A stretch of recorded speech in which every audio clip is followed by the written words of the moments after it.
There are a lot of things I want to say, but I can't because there's a time limit on my speech.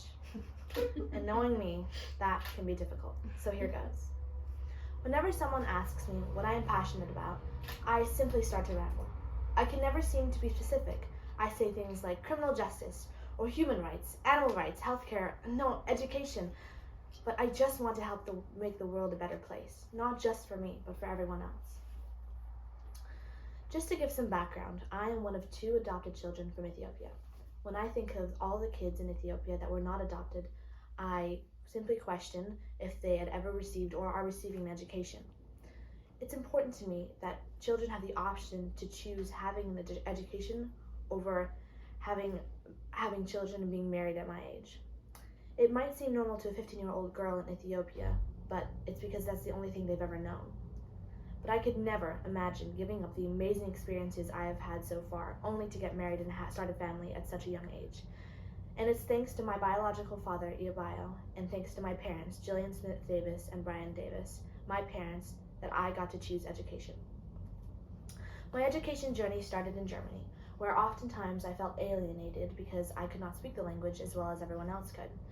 Other students in my classes had bullied me for my accent as well as my appearance, and I had never experienced racism before then, until I was sitting in my German class one day, as I vividly remember being taught the excruciating steps of grammar. I turned to look over my shoulder. As I was looking out the window, a boy next to me, named Nis, I thought he was my friend, called me, and kept calling me the N-word. At first, I didn't know what to do. My stomach dropped, my hands clenched, and my body felt cold. I interrupted the class just to say, I need to leave, I need fresh air. I ran out of the classroom, my mask covered in cold sweat, my lungs stuck as if I had been holding my breath for hours, but when I opened the door, it was as if I could finally breathe. I could breathe again. That is when I realized I was having my first panic attack. I realized what racism really was, and for the first time. And I realized then that I'd never ever wanted anyone to feel the same way again. Now when I look back at these moments, I realize that I am a bulletproof wall that ricochets every shot taken at them. And it's not to say that these feelings haven't arrived at their destination, but I've certainly built a wall of resilience in my life. As I told you at the beginning, I want to see a lot of change in the world, but what does that mean to me?